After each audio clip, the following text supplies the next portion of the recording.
Di dalam berkat nama Tuhan Yesus Kristus, oleh pertolongan Allah Roh Kudus, kami menaikkan syukur buat kesempatan yang diberikan oleh Tuhan untuk kami boleh beribadah, meninggikan, mengagungkan Yesus Kristus, Raja di atas segala raja. Kami mohon anugerah-Mu, kami mohon rahmat-Mu, kami mohon penyertaan Tuhan di dalam seluruh ibadah kami dari awal sampai akhir. Kuasa Tuhan mengalir di tempat ini, menjamah umat-Mu, menjamah pribadi, lepas pribadi. Terima kasih Bapa, kami percaya bahwa Tuhan hadir, Allah Roh Kudus menyertai seluruh ibadah kami. Diberkatilah ibadah kami di ibadah Minggu Raya yang kudus ini Bapa. Biarlah umat Tuhan boleh datang dengan kerinduan, boleh datang dengan rasa haus, rasa lapar untuk bersekutu dengan Allah pribadi yang Maha Kudus, sehingga kami boleh mengalami perjumpaan pribadi dengan Tuhan, dan ibadah ini mendatangkan kuasa, berkat dan mujizat di dalam hidup kami. Terima kasih, sekali lagi kami mohonkan pertolongan Tuhan, urapan Tuhan atas setiap pelayan Tuhan. Biarlah Roh Allah memerintah penuh di dalam kehidupan mereka, sehingga mereka boleh dipakai oleh Tuhan menjadi alat keberkatan, dan di dalamnya nama Tuhan dipermuliakan. Semua kami yang hadir, Tuhan memberkati. Terima kasih Bapa, terpujilah nama Tuhan. Tuhan memproteksi ibadah ini, menutup bungkus kami dengan kuasa darah Yesus, sehingga semua ada di dalam pengaruh kuasa Roh Kudus. Haleluya. Bapak Ibu yang dikasihi oleh Tuhan, pertolongan kita adalah dalam nama Tuhan yang telah menjadikan langit dan bumi, yang tetap setia untuk selama-lamanya, dan yang tidak pernah membiarkan pekerjaan tangannya. Turunlah kasih karunia dan damai sejahtera dari Allah Bapa kita dan dari Yesus Kristus Tuhan kita menyertai ibadah kita. Yang percaya bersama-sama katakan amin. Berikan kemuliaan yang meriah bagi Tuhan kita.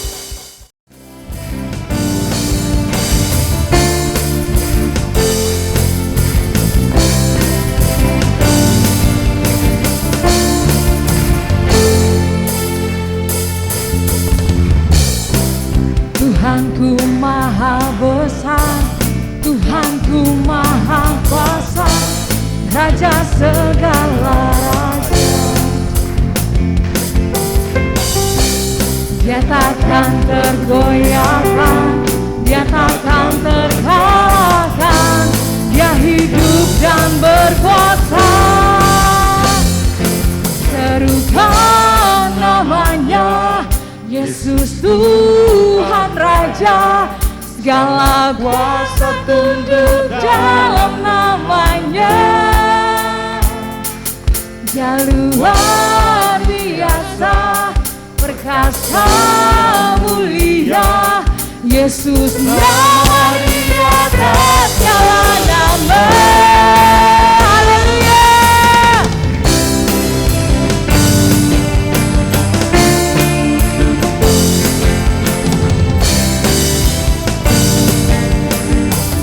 Lagi sama-sama katakan Tuhanku maha besar, Tuhanku maha besar, Tuhanku maha kuasa, Raja segala raja. Dia takkan tergoyahkan,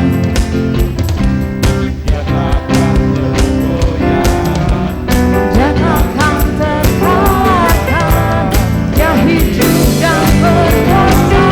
Mari kita sebutkan namanya, serukan namanya, Yesus Tuhan. Haleluya. Sebutkan namamu Tuhan, kuasa tunduk dalam namanya. Luar biasa,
Tuhan, ya Tuhan,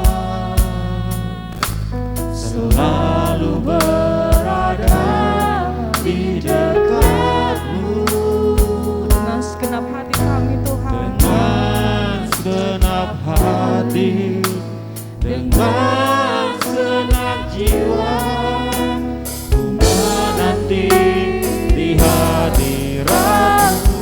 kami rindu Tuhan, Lebih dalam lagi, ku rindu Kau Tuhan, lebih dari segala yang ada. Lebih dalam lagi, ku cinta Kau Yesus, ku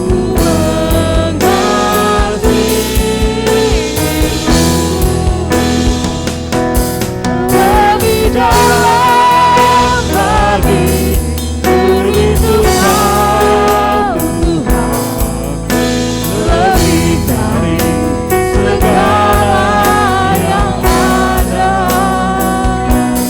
Lebih dalam lagi, ku cinta Kau Yesus, ku mengasihi. saya rindu jemaat Tuhan saja katakan lebih dalam lagi. Kami rindu lebih dalam lagi Tuhan. Kami mau lebih dalam rindukan Yesus. dari segala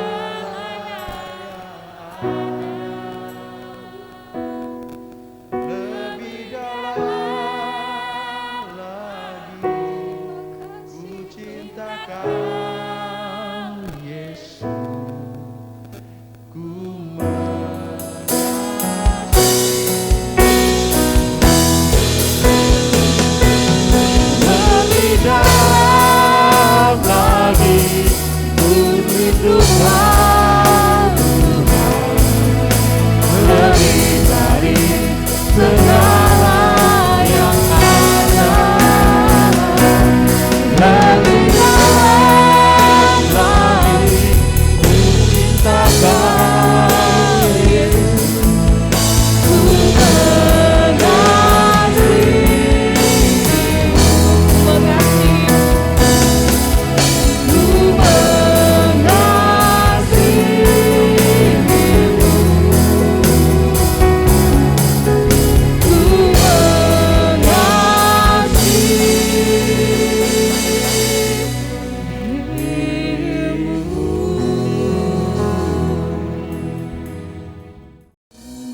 segala pujian, syukur, hormat, dan kemuliaan hanya bagi Engkau saja, Yesus Tuhan.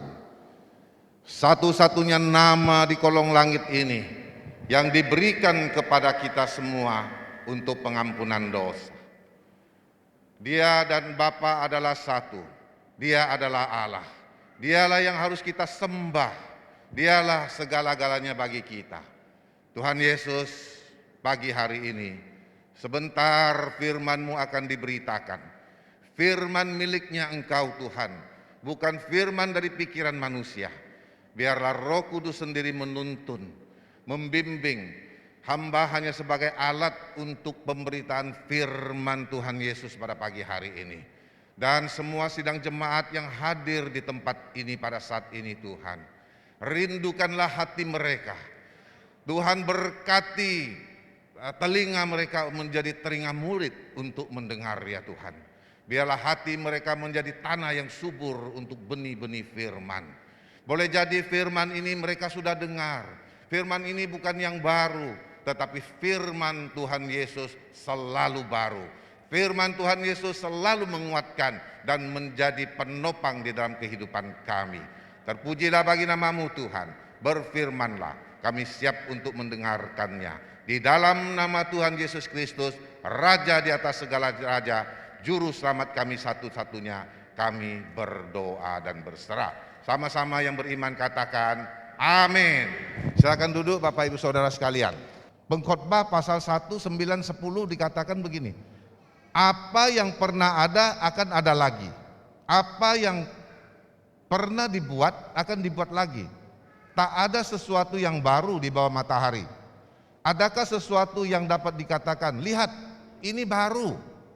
Tetapi itu sudah ada dulu, lama sebelum kita ada.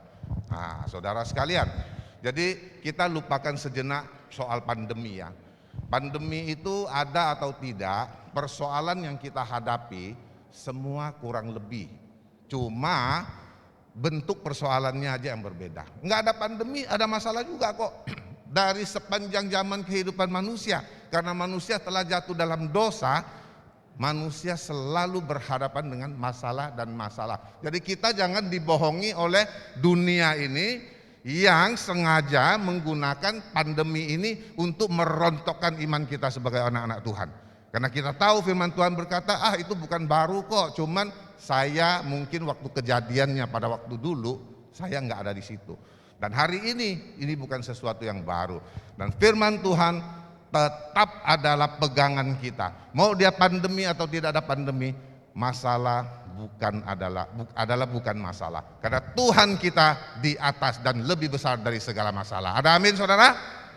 Nah, puji Tuhan ya, ini penting. Nah, pagi hari ini saya mau mengajak Bapak Ibu Saudara, kita tidak bisa pungkiri bahwa dengan adanya pandemi ini, banyak iman orang Kristen, banyak kegiatan-kegiatan orang Kristen yang membangun iman mereka itu terpengaruh sedemikian rupa. Oleh sebab itu kadangkala kita sudah melupakan identitas kita diri kita. Kita ini siapa saudara sekalian? Kita ini adalah orang benar. Orang benar dari sisi apa? Orang benar yang dibenarkan oleh kematian Yesus di atas kayu salib. Kita ini adalah anak-anak Allah. Allah kita tetaplah Allah. Ada pandemi, tidak ada pandemi. Ada masalah atau tidak ada masalah. Kita mau setia dengan Tuhan atau tidak, Yesus tetap Allah saudara. Dia tidak berubah.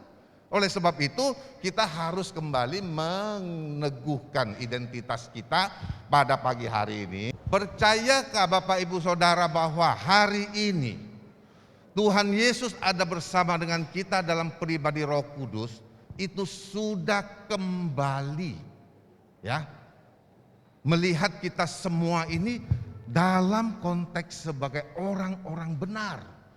Kalau orang benar itu doanya dahsyat saudara. Besar kuasanya firman Tuhan bilang. Makanya selama ini kenapa kita berdoa seolah-olah enggak ada sesuatunya. Ya karena kita punya status hilang saudara. Kita kehilangan status kita sebagai orang benar.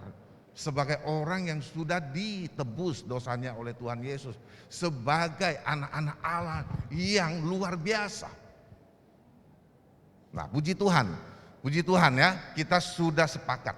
Saya dan saudara hari ini, saat ini adalah orang benar yang dibenarkan oleh Tuhan Yesus. Doa orang benar besar kuasanya. Nah, mari kita masuk ke tema, yaitu tetap tegar di masa sukar. Ya, sepertinya gampang mengatakannya. Wah, ini sih hanya memotivasi begitu ya. Tidak, saudara. Ini saya mengalami. Saya dengan saudara diibaratkan berada di dalam satu danau yang sama. Bapak Ibu Saudara hanya memakai perahu yang mungkin berbeda dengan saya. Tapi berada di danau yang sama saat angin ributnya datang, perahu siapapun pasti terombang-ambing, termasuk perahu saya. Tapi saya bisa tegar, saudara. Kenapa? Karena saya pegang firman Tuhan.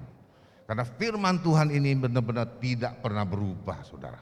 Satu ayat yang saya mau berikan kepada Bapak Ibu Saudara pada pagi hari ini, dan biarlah ayat ini boleh Bapak Ibu Saudara pegang juga di dalam perjalanan iman dan kesetiaan kita kepada Tuhan. Roma 12, pasal 12 ayat 12.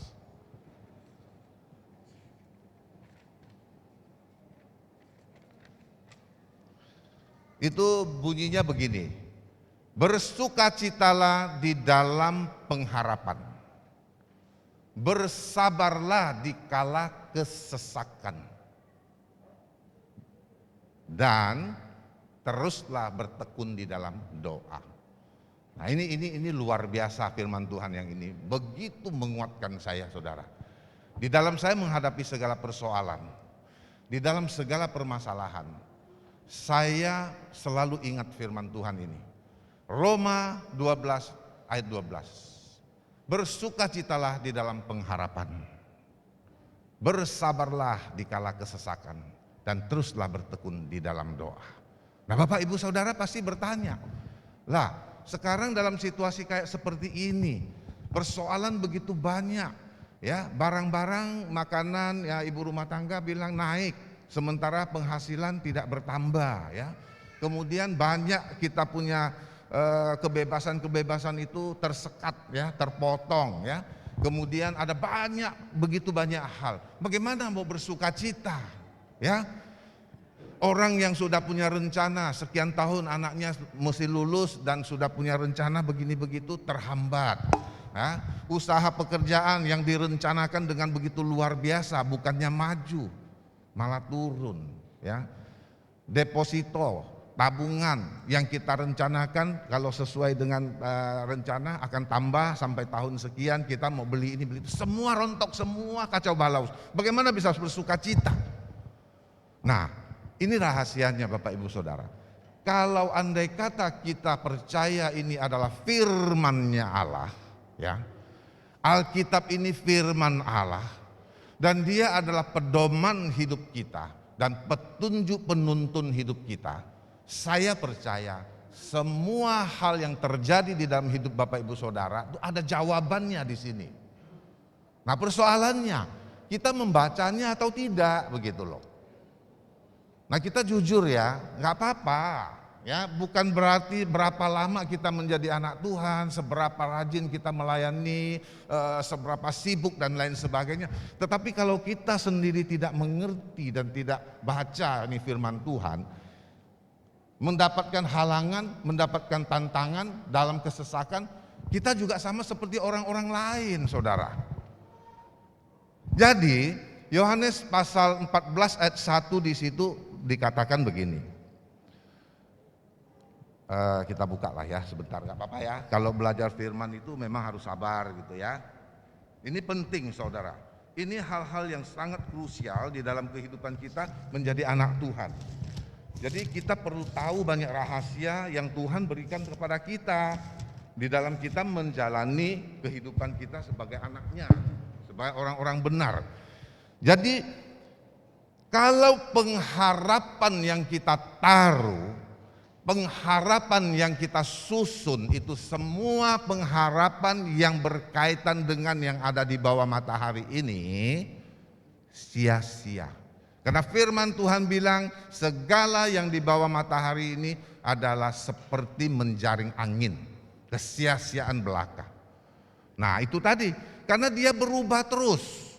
Apalagi kita hidup di negara Indonesia yang sedang berkembang seperti ini. Sudah harusnya maju tapi tetap berkembang oleh karena kondisi struktur kepemerintahan dan lain sebagainya itu tidak betul-betul ya. Kita baru merencanakan sesuatu dengan uang sekian 3 tahun ke depan.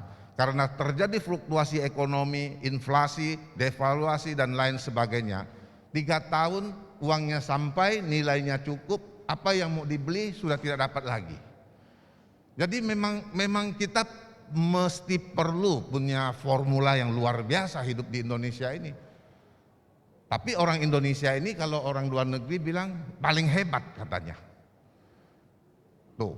Karena kalau di Amerika, di Eropa, negara yang sudah mapan ekonominya, mereka cukup pandai saja sudah cukup.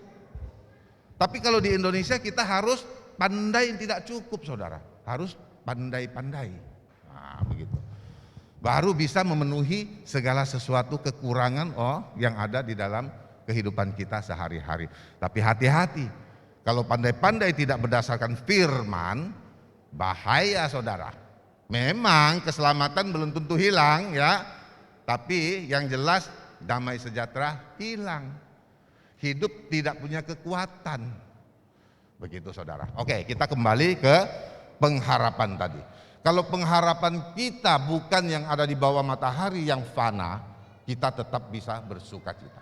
Karena sukacita itu seperti apa sebenarnya? Apakah kita begini begitu melompat di dalam sesi tertentu itu sukacita? Bukan saudara, itu ekspresi dari sukacita.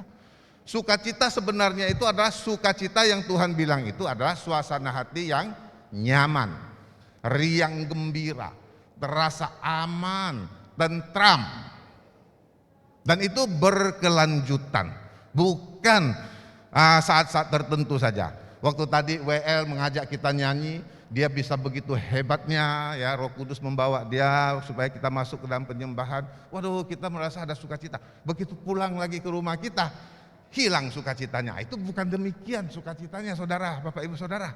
Yang Tuhan maksud itu adalah sukacita yang tetap terpelihara. Dalam pengharapan seperti apa? Nih, waktu Tuhan Yesus bincang-bincang dengan para murid-muridnya, itu udah masa-masa akhir dia mau kembali ke surga. Biasanya pesan terakhir itu sangat penting saudara sekalian. Siapapun di sini, kalau kita mau pergi ke satu tempat yang jauh, kepada orang-orang yang kita kasihi, kita datang khusus untuk memberikan pesan. Pesan terakhir ini sangat penting Bapak Ibu Saudara. Nah, pesan ini bunyinya begini. Janganlah gelisah hatimu. Jadi bersukacita saja, maksudnya Tuhan Yesus, jangan gelisah gitu ya.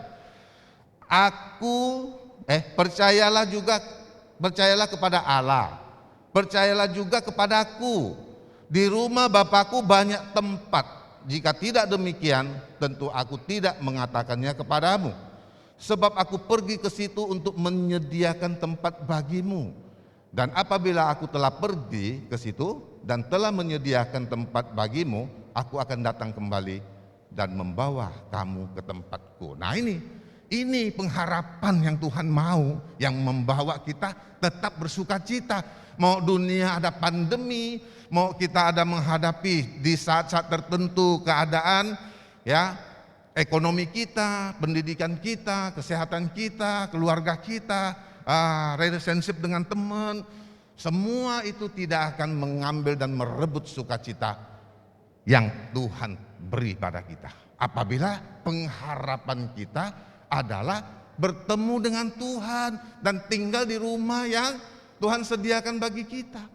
Banyak kita tidak salah sih, ya, mengejar rumah-rumah yang bagus-bagus yang ada di dunia ini, tapi itu tidak nikmati 60 tahun, 70 tahun, setelah itu kan kita tinggalkan. Tapi Yesus menyediakan rumah yang kekal di rumah Bapa. Kalau itu yang kita rindukan menjadi pengharapan hidup kita sebagai anak Tuhan, orang-orang yang sudah dibenarkan Allah sendiri, sukacita kita tidak hilang. Percayalah saudara, uang boleh berkurang, Kesehatan boleh semakin merosot. Rasul Paulus bilang apa? Tubuh kami memang semakin merosot, tapi rohnya tetap menyala-nyala. Karena pengharapan dia kepada pengharapan kekal, pengharapan yang benar. Nah, mindset inilah yang harus kita rubah pada pagi hari ini, saudara. Kita sudah ikut Tuhan begitu lama loh. Tuhan udah begitu sayang sama kita loh.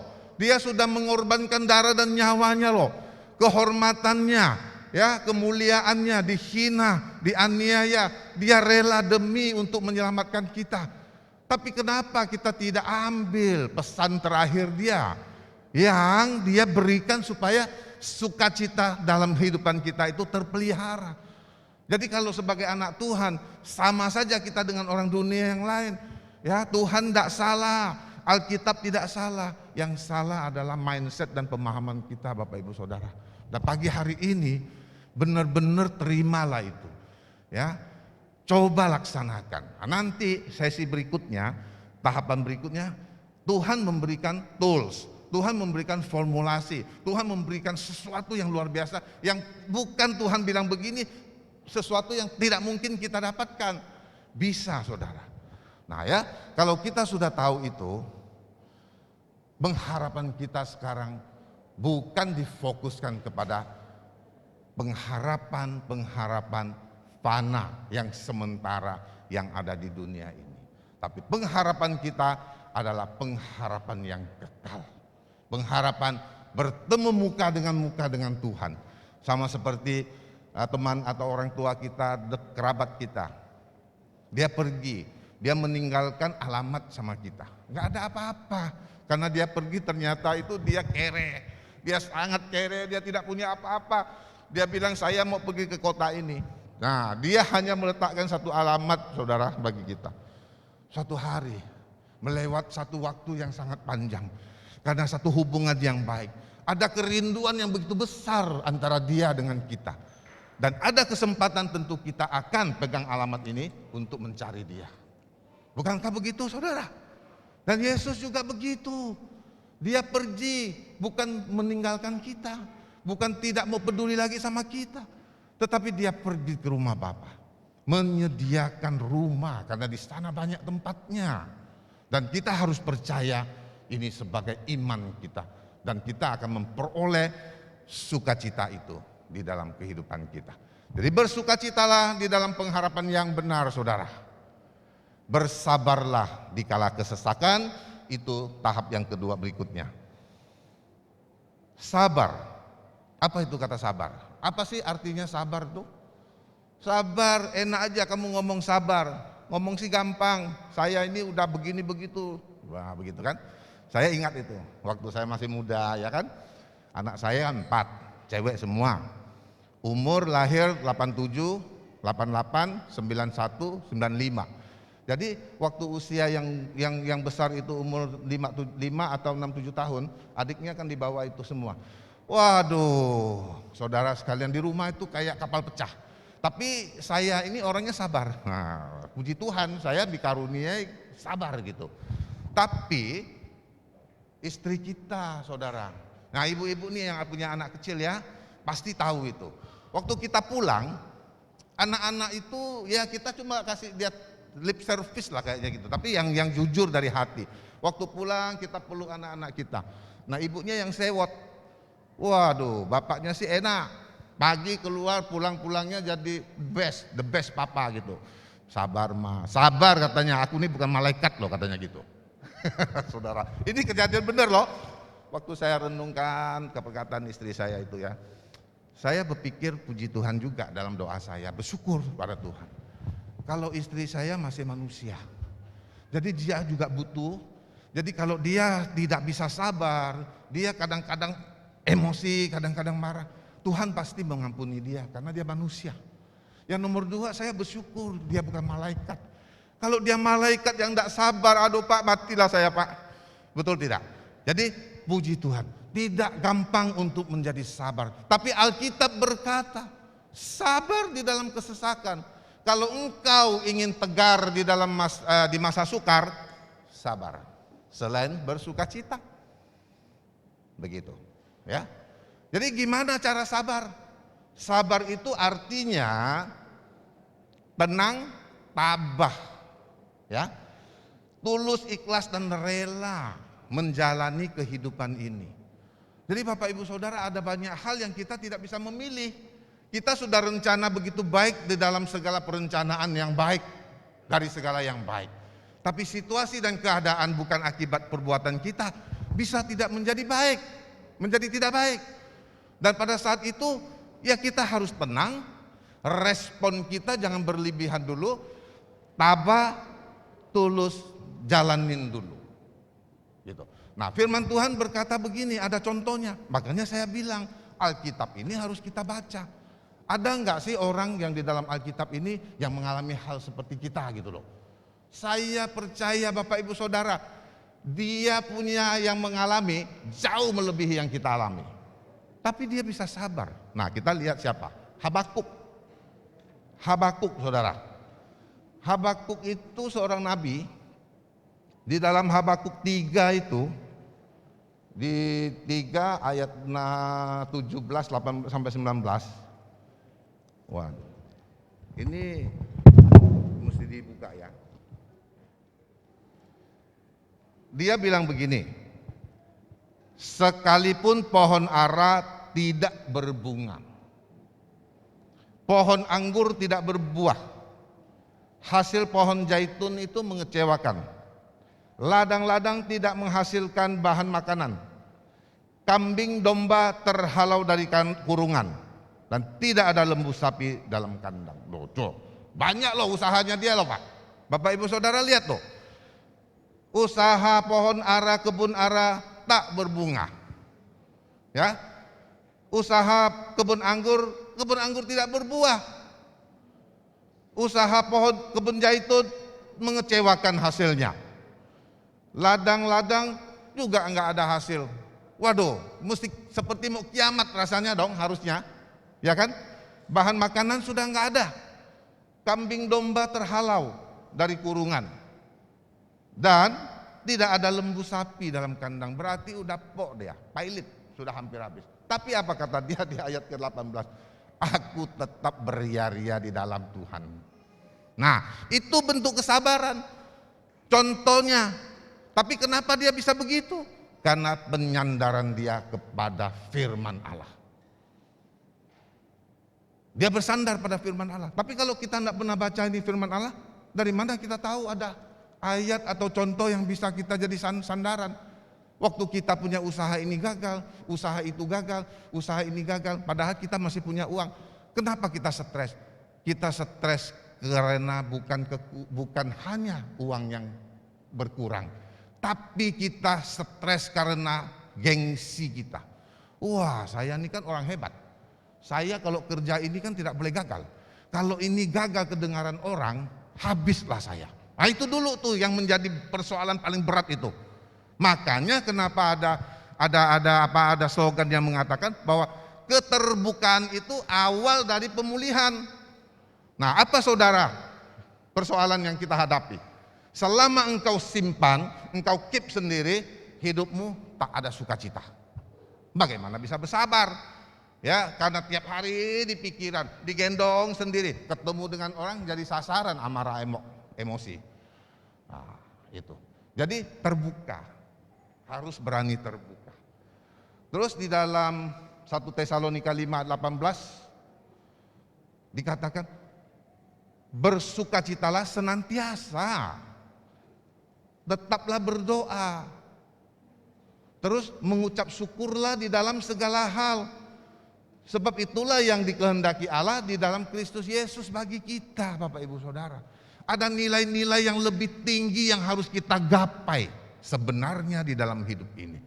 Tapi anehnya kita lebih banyak mendandani, memperjuangkan kebutuhan-kebutuhan jasmani daging kita daripada kebutuhan-kebutuhan roh kita. Itulah makanya membuat kita kehilangan sukacita, kehilangan kesabaran. Betul ya Bapak Ibu Saudara ya? Ya kan? Nah, pada pagi hari ini kalau kita diberitahu oleh Roh Kudus, jangan keraskan hati kita. Sungguh pun kita mungkin berpikir aku tidak mampu Tuhan, banyak halangan itu. Enggak apa-apa, terima aja dulu. Terima aja dulu.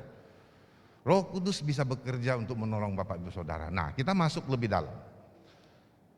Saya mengistilahkan orang yang mengatakan dia tak bisa sabar ya, nggak bisa tenang, mana bisa tabah rela gitu ya. Itu karena sesungguhnya dia sudah menerima hadiah, tapi dia belum membukanya sehingga dia tidak memiliki hadiah itu. Nah itu, sekarang kan banyak nih, ada orang nyasar. Grab, Gojek, kirim barang datang ke tempat kita. Karena kita merasa tidak pernah pesan ini itu, mungkin padahal ada teman lama ini mau bikin surprise gitu, kasih kita. Udah kita terima, kita pikir nunggu aja orang datang ambil kembali gitu, enggak kena buka-buka gitulah istilah. Jadi kita tidak pernah memiliki hadiah itu. Gitu. Nah, saudara lihat di Yohanes pasal 14 ayat 18 itu kita sungguh terharu saudara, sangat amat terharu.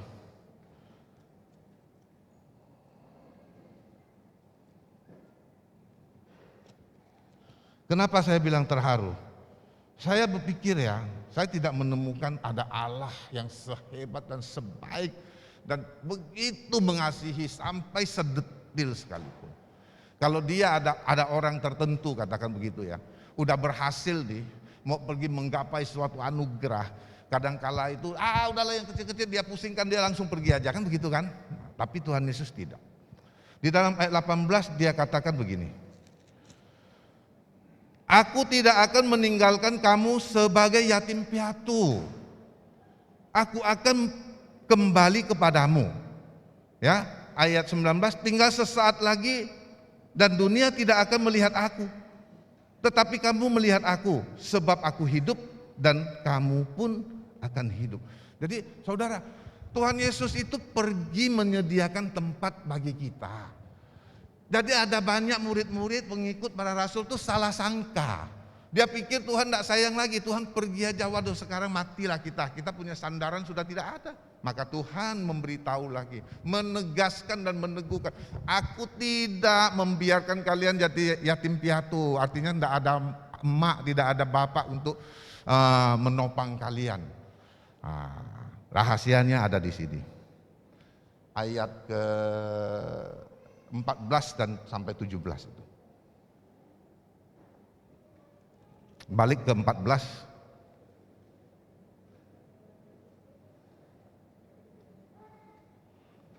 Bukan, 15, 17 ya. Kata Tuhan begini, inilah hadiah yang sudah diberikan pada kita saudara. Tapi saya nggak tahu apakah Bapak Ibu sudah membukanya dan sungguh-sungguh untuk memilikinya atau tidak. Jikalau kamu mengasihi aku, kamu akan menuruti segala perintahku. Nah, salah satu perintah itu adalah percayalah kepada Allah dan kepada Dia, bahwa Dia pergi itu menyediakan tempat bagi kita, supaya itu menjadi pengharapan kita, menjadi dasar sukacita di dalam hidup kita. Ya kan? Aku akan minta kepada Bapa dan Bapa akan memberikan kepadamu seorang penolong yang lain. Nah, saudara, itu bukti nyata itu. Yesus pergi, tapi dia minta Bapa memberikan penolong lain mewakili dia, menggantikan dia. Mana ada orang ataupun Tuhan lain yang seperti itu, begitu perhatiannya sedemikian rupa saudara. Nah, kalau kita baca berikutnya, kepadamu seorang penolong yang lain. Supaya apa? Supaya sang penolong itu menyertai kamu saudara. Itu nomor satu. Penolong itu roh kebenaran, itu adalah Roh Kudus. Jadi paling tidak nyaman hidup di dunia ini, kita berada di dalam keramaian hiruk pikuk kegiatan komunitas kita, teman-teman kita, tapi kita merasa sendiri. Pernah enggak Bapak Ibu Saudara mengalami hal seperti ini? Kita seperti sendiri, enggak tahu mau ngomong apa gitu, mau masuk ke tempat kegiatan orang yang ketawa ketiwi itu kita rasanya kurang gitu. Nah, itu adalah roh-roh jahat di udara dan penghulu dunia yang gelap ini yang sedang dalam atmosfer untuk menghantam kita sebagai anak-anak Allah. Nah, kita tidak boleh kalah, karena kita walaupun Yesus sudah ada di surga, duduk di sebelah kanan Allah Bapa, menyediakan tempat bagi kita, menjadi pembela kita dan berdoa untuk kita. Dia pun sudah mengutus, minta Bapa mengutus pribadi lain yaitu Roh Kudus. Jadi kita tuh tidak pernah sendiri Bapak Ibu Saudara. Kalau kita masih merasa sendiri, kita masih takut, kita masih khawatir, itu karena kita belum memiliki hadiah yang luar biasa di hari-hari akhir. Tuhan mau pergi itu untuk kita. Nah, apalagi fungsinya, tugasnya sang penolong itu, ya, dia menolong, seorang penolong. Jadi penolong itu adalah kuat, saudara. Jadi Tuhan itu memberi penolong yang lain. Penolong itu pasti kuat. Dia itu seperti bodyguard gitu loh. Dia itu adalah pendamping. Tidak mungkin Tuhan memberikan yang lebih lemah dibanding kita sebagai penolong kita. Jadi kalau kita menerima dan memiliki penolong itu dengan sungguh hati, sebenarnya apalagi yang kita takutkan? Bagaimana kita bisa tidak hidup dalam sukacitanya Tuhan? Dia menyertai kita. Berapa sering Bapak Ibu Saudara dan saya dalam menghadapi persoalan dan permasalahan yang multidimensi, banyaknya yang tidak bisa kita sebutkan satu persatu di dalam kehidupan kita, khususnya saya yang udah hampir 59 tahun, banyak. Dan pada saat yang paling sengsara jam-jamnya itu adalah jam 12 malam sampai jam 3.30 pagi. Tak bisa tidur, mikirin terus, idenya hebat. Bahkan otak kita dicabut keluar, masuk ke dalam satu dimensi yang luar biasa, kayak kita punya kemampuan memandang, punya ide yang brilian. Mau cari saudara tidak bisa, mau ketuk pintu orang sudah takut, mau telepon jamnya bukan jam untuk orang bertamu. Tapi begitu besok bangun, karena hampir masuk jam 4 kita pasti capek tertidur. Besok bangun pagi-pagi, idenya hilang semua, yang ada tinggal badan yang lesu loyo. Nah, kalau kita masuk dalam situasi kondisi seperti itu, cepat-cepat minta tolong sama Roh Kudus. Dia tidak terbatas oleh waktu dan ruang, karena dia roh. Inilah hadiah yang Tuhan berikan pada kita. Rahasia ini